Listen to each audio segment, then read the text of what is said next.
El pueblo vasco vive en una pequeña zona entre España y Francia.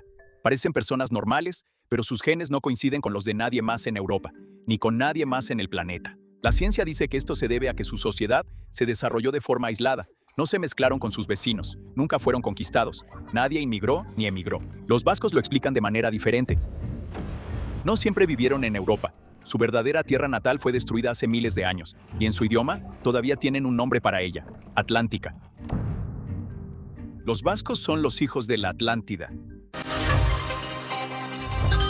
Alrededor del año 360 a.C., Platón escribió una historia que su propia audiencia encontraba difícil de creer.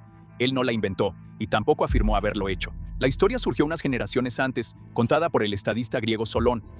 Solón visitó un templo en Egipto, y el sacerdote allí le contó algo que lo sorprendió. Dijeron que los registros egipcios se remontaban a miles de años antes que los griegos. Esos registros describían una gran civilización en el Océano Atlántico, más allá de las columnas de Hércules. Hoy lo llamamos el Estrecho de Gibraltar.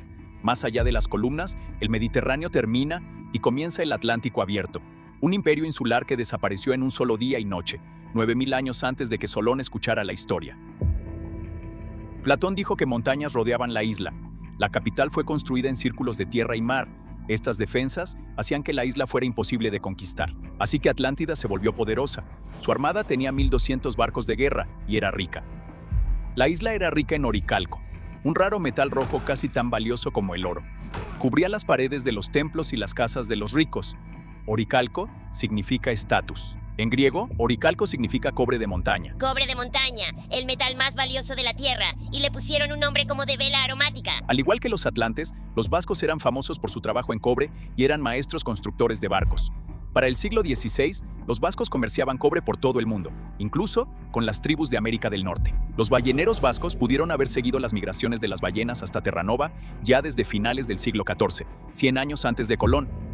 Pero los vascos dicen que sus antepasados de Atlántica viajaron por el mundo miles de años antes de eso.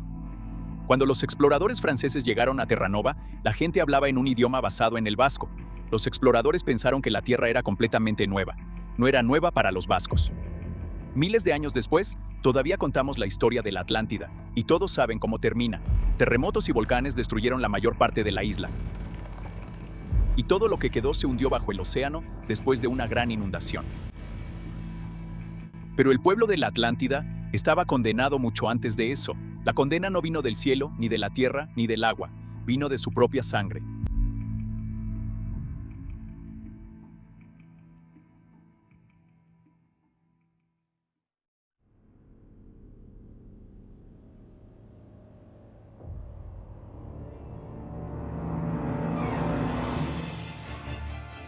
Una isla se encuentra en el Atlántico, verde y volcánica, más rica que cualquier tierra en el mundo conocido.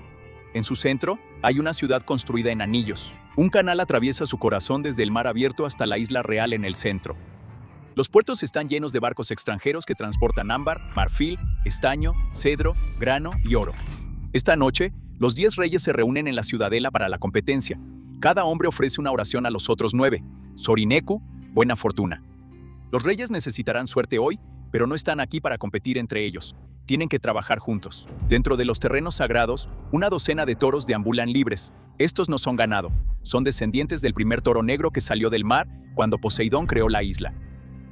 Los sacerdotes los crían bien alimentados y fuertes, pero nunca domesticados. Se les enseña a odiar a los humanos y, sobre todo, a odiar a los reyes. Algunos han matado reyes, esos toros se reservan para la cría. Antes del amanecer, a cada rey se le unge con un aceite de cedro, sal y sangre real. Los toros aprenden ese olor cuando son becerros, lo odian. Los 10 reyes deben derribar a un toro y mantenerlo vivo. No pueden matarlo, y tienen que hacerlo con sus propias manos.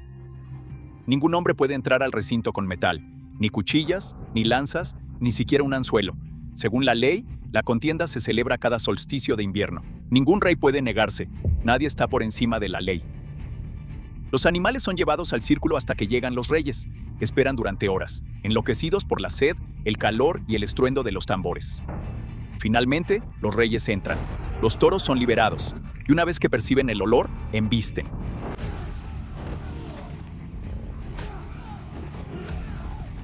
Cuando los reyes atrapan a un toro, si sobreviven, tienen que arrastrarlo vivo hasta el pilar de bronce donde están escritas las leyes. Allí, sobre las palabras que unen sus casas, los sacrifican. Los reyes mezclan esa sangre con vino y brindan, Sorineku, luego beben. Mientras los fuegos se apagan, los reyes discuten cómo gobernar la ciudad. La reunión de esta noche es sombría. Hay un problema en Atlántida, y los ciudadanos quieren respuestas. Ninguno de los reyes tiene una. La gente quiere saber por qué sus bebés siguen muriendo.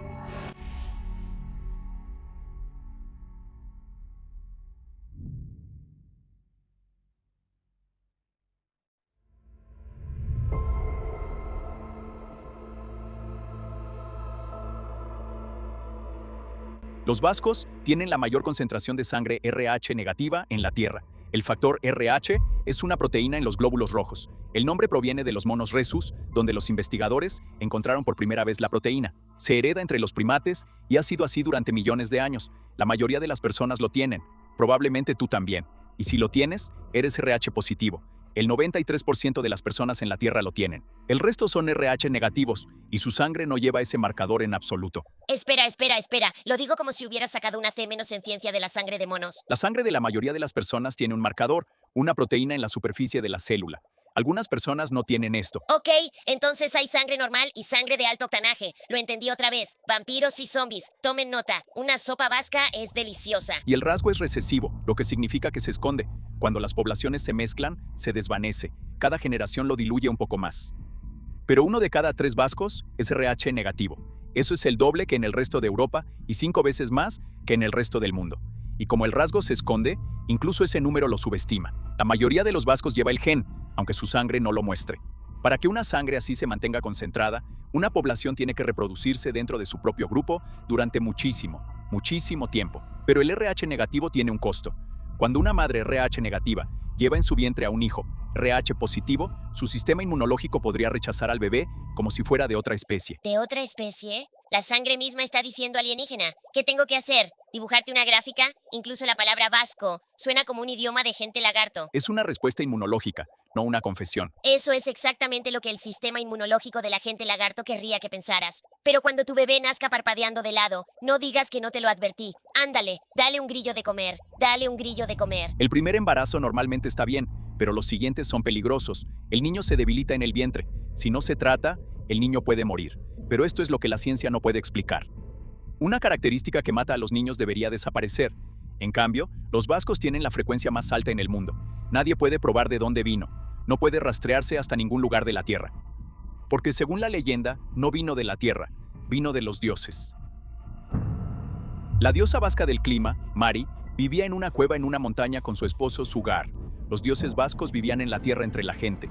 Platón cuenta la historia.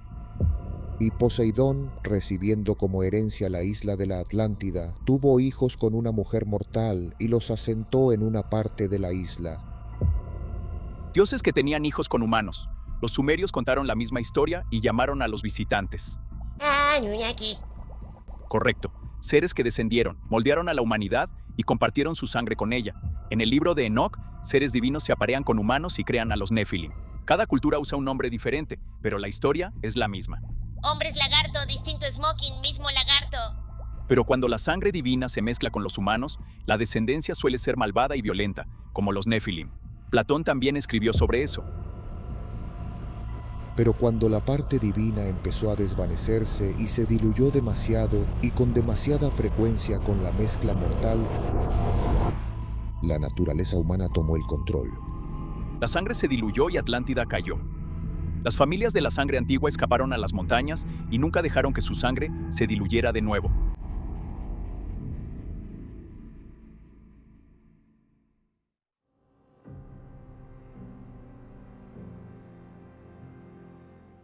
Durante miles de años Atlántida fue un paraíso, pero la isla ya no se siente como un paraíso.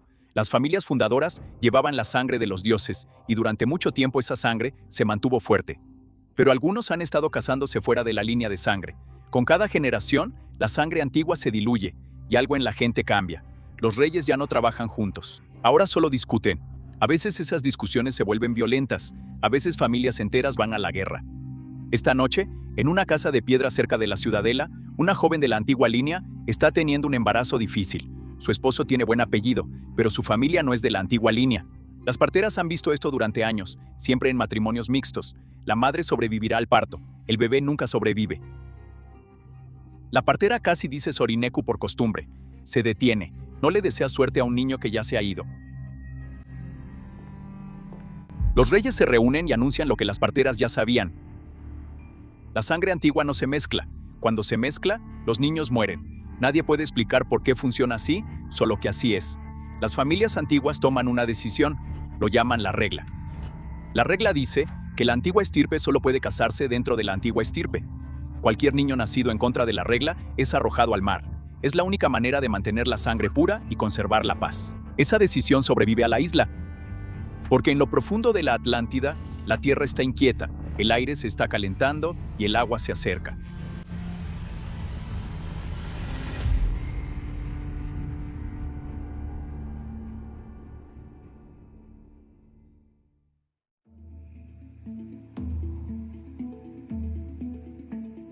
Durante la última era de hielo, el Golfo de Vizcaya no era una bahía.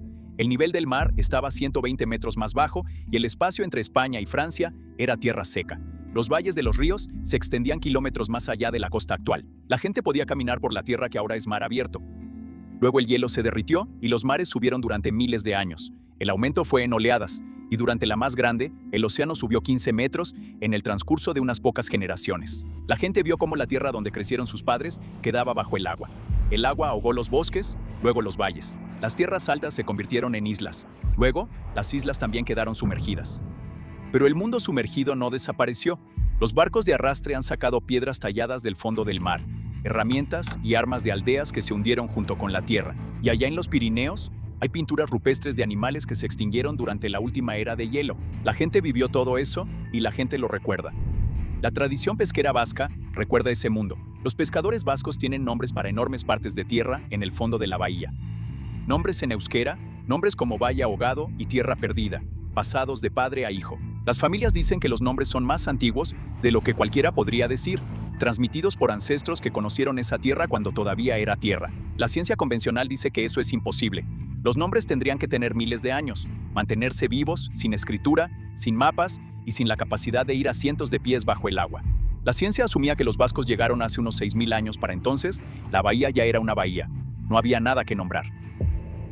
Así que los vascos afirman ser una civilización antigua. La ciencia convencional dice que eran marineros supersticiosos. Pero luego, el fondo de la bahía fue mapeado con sonar, y todos los valles, colinas y ríos submarinos están justo donde los vascos dijeron que estaban. Sí, mira, el cuento para dormir del abuelo ya pasó de moda. Supéralo. Pero los escépticos también tenían una respuesta para eso. Todo el fondo marino está cubierto de colinas y ríos. Es fácil de adivinar. Pero en 2021 se descubrió un artefacto en la zona, una mano de bronce de 2000 años de antigüedad, y en ella estaba escrita la palabra Sorioneku.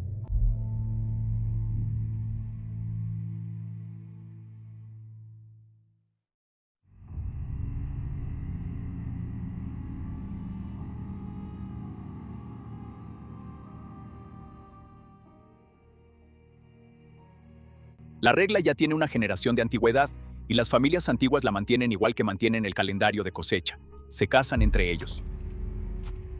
Entierran a los hijos de quienes no lo hacen.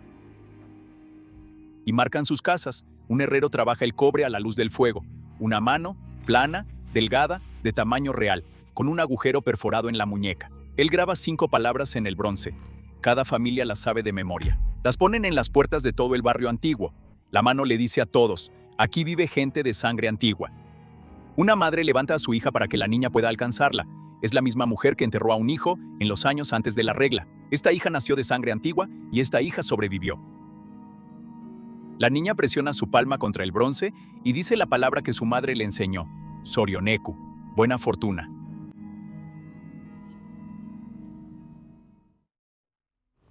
El suelo empieza a moverse. El primer temblor derriba los puestos del mercado. El segundo abre grietas en las paredes. Y el mar y el gran canal empiezan a moverse en la dirección equivocada. Se retiran hacia el océano, arrastrando barcos con ellos. Los reyes ordenan una evacuación y familias enteras se mueven de inmediato, bajan al agua y suben a los barcos.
El mar regresa al atardecer. Por la mañana ya no hay puerto, ya no hay ciudad, solo agua, hasta donde alcanza la vista. Un puñado de barcos deriva hacia el este durante días, racionando el agua, buscando una tierra que no aparece. Una abuela sostiene a un niño contra el viento y empieza a hablar porque el niño no deja de temblar. Es ella otra vez. Ahora es una anciana y la niña en sus brazos es su nieta. Le cuenta sobre la Isla Verde, el hermoso lugar donde su gente vivía antes de que llegara el agua. Lo cuenta despacio, con cuidado. Para la tercera noche, la niña ya se la está contando. También le enseña la palabra, la que su propia madre le enseñó en una puerta que ya no existe, Sorioneku. Debajo de los botes, el país sumergido se desliza. Los ancianos nombran aquello sobre lo que están pasando: el Valle de los Dos Ríos, el Prado Alto, el agua profunda. Dichos en voz alta para que los niños los aprendan.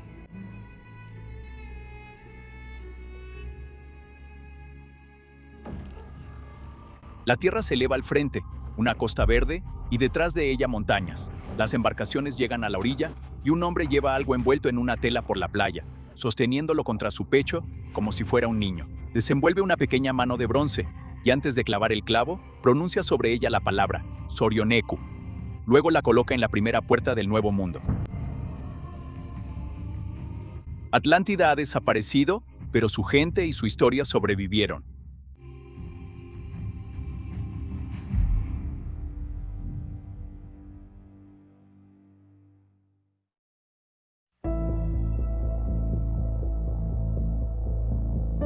En las ruinas de un asentamiento de la Edad de Hierro, en el norte de España, un arqueólogo encontró una pieza plana de bronce.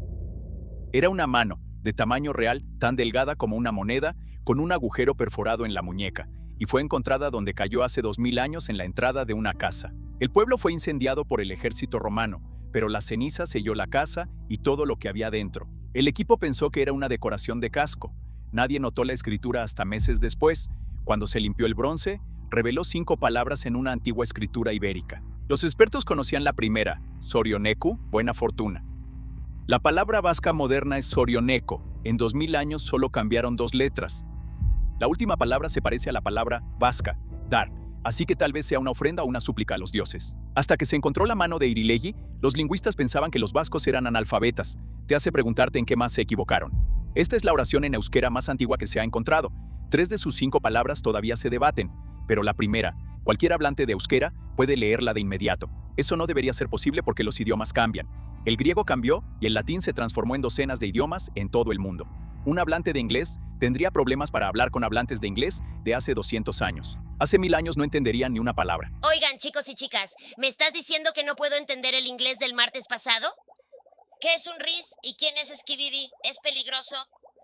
Honestamente, no sé qué significan esas palabras. Está bien, Boomer.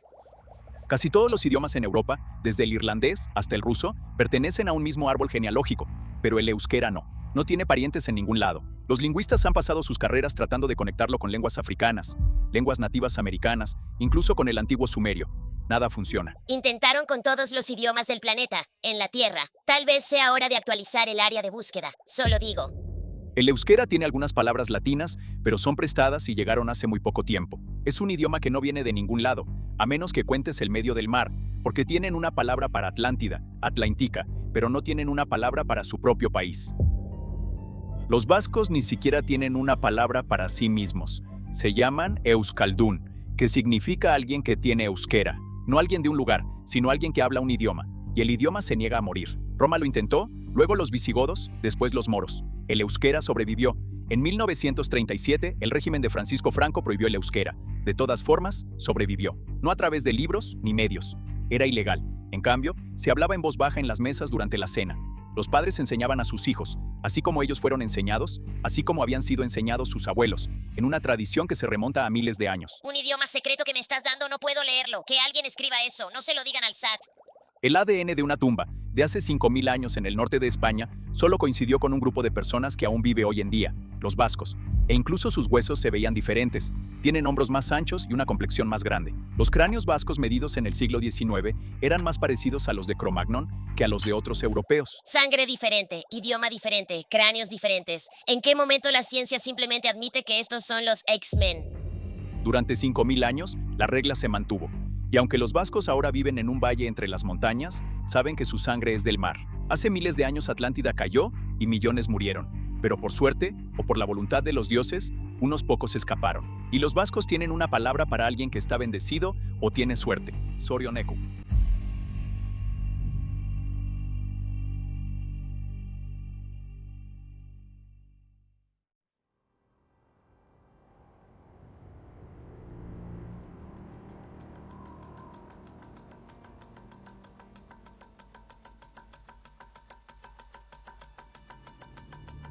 En lo alto de las montañas, donde la nieve cierra los pasos la mitad del año, hay una puerta con una mano de bronce clavada. La mujer que vive detrás de esa puerta llegó aquí en un barco. Ella era la niña que no dejaba de temblar. Ahora ella misma es una anciana y esta noche su propia nieta está haciendo preguntas. La niña conoce la historia: los anillos de la ciudad, el metal rojo brillando al sol, la noche en que el mar se lo llevó todo de vuelta. Puede contarla en orden, de principio a fin, porque así le enseñaron, y así lo enseñará ella. Esta noche está haciendo una pregunta diferente. Quiere saber por qué solo puede casarse con alguien de las familias antiguas. La anciana le da la única respuesta que les queda a todos. Cumplimos la regla. Ella no explica el por qué, porque no lo tiene. El por qué se quedó atrás en la isla. Y cuando todos cumplen una regla, nadie vivo ha visto lo que costó romperla. Lo que sobrevivió es el cumplimiento. Cásate con alguien de las familias antiguas, marca la puerta, di la palabra. La niña pone su palma en la mano de bronce, como le enseñó su abuela, como alguien le enseñó a su abuela. La isla se suavizará hasta convertirse en un cuento para dormir. La Isla Verde, un lugar hermoso y lejano, desaparecido. Nadie lo escribirá, y nadie escribe la regla tampoco. Vive donde vive el idioma, en la boca y en la sangre. Miles de años después, sacamos esa sangre de sus brazos y la pusimos bajo un microscopio.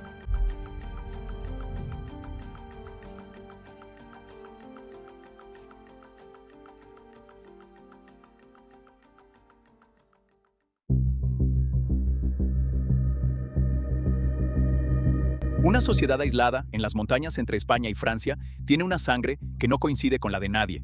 Hablan un idioma que no está relacionado con ningún otro. Cuentan una historia sobre una isla antigua que se hundió bajo el mar. Es una gran historia. ¿Pero es verdad? Bueno, la historia comienza con Platón, y ese es el mayor problema. La mayoría de los estudiosos piensan que él inventó la Atlántida como una advertencia sobre el poder y la arrogancia. Todo lo de esta noche fue dramatizado a partir de Platón y la leyenda vasca.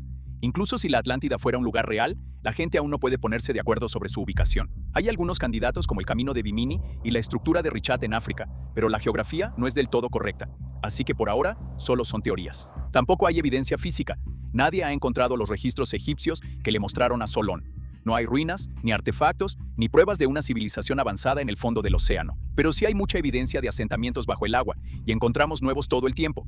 Los barcos han sacado herramientas, cerámica, oro, incluso vino. Pero todo es de la edad de piedra, la edad de hierro y la edad de bronce. A menos que cuentes el mecanismo de Anticitera, que es bastante increíble para su época, pero nada en él apunta a la Atlántida. Una computadora de 2000 años, y nada en ella dice Atlántida. Sí, está bien, está bien. Nada en ella apunta a Grecia tampoco. Y la leyenda vasca de Atlántica probablemente ni siquiera es vasca. Nadie puede encontrarla en ningún lado antes de que el mundo moderno se enamorara de la Atlántida. Parece algo que los fanáticos inventaron, y yo soy uno de esos fanáticos. Pero quiero ver pruebas reales, no un meme de internet. Lo mismo con los nombres relacionados con la pesca. No pudimos encontrar esos nombres en ningún lugar fuera del folclore de la Atlántida. El euskera es un idioma huérfano sin padres, eso es cierto, pero hay otros como el japonés y el coreano. Pero el chino se ha filtrado en casi todos los idiomas asiáticos, igual que hay palabras latinas en el euskera. Así que algunos idiomas pueden no tener padres, pero sí tienen vecinos. La mano de bronce de Irulegi también tiene escépticos. Las palabras no coinciden con el euskera tan bien como dicen las historias. Pero la sangre es extraña. La ciencia sabe exactamente qué es la sangre RH negativa. Ese gen ha aparecido en huesos antiguos por toda Europa, pero nadie sabe por qué el gen recesivo se mantuvo tanto tiempo o por qué es tan común entre los vascos. Probablemente los vascos no sean los hijos de la Atlántida, pero aún podrían ser hijos de una inundación. Cuando el hielo se derritió, el agua creciente se llevó la costa, y quienes vivían ahí fueron empujados a las montañas. Sin embargo, como hayan llegado los vascos ahí, se quedaron, y tal vez tuvieron que hacerlo. Cuando una madre con RH negativo lleva en su vientre a un hijo con RH positivo, el primer bebé normalmente está bien, pero los siguientes pueden morir. Una mujer vasca que se casaba dentro de los valles, por lo general gestaba hijos como ella, a salvo. Una mujer vasca que se casaba con un forastero enterraba bebés. Y nadie realmente sabía por qué, hasta la década de 1940. Incluso si los vascos no crearon la regla, su sangre pudo haberla impuesto. Eso le da a los vascos una identidad única. Es una historia que todos comparten. Y creo que por eso Estados Unidos se siente tan dividido. Ya no tenemos una historia compartida. Ahora todos vivimos en nuestra propia historia. Nos quedamos con lo que nos gusta. Descartamos lo que no, incluso si descartamos la verdad. Nos agrupamos en tribus que solo cuentan una versión de la historia. Y cada tribu jura que su versión es toda la historia. Y nunca lo es. Los vascos mantuvieron viva una historia durante 5000 años. Nosotros no podemos mantener una sola ni siquiera durante una elección. No sé cómo un país recupera su historia. No creo que nadie lo sepa. Pero siempre puedo rezar Sorioneku.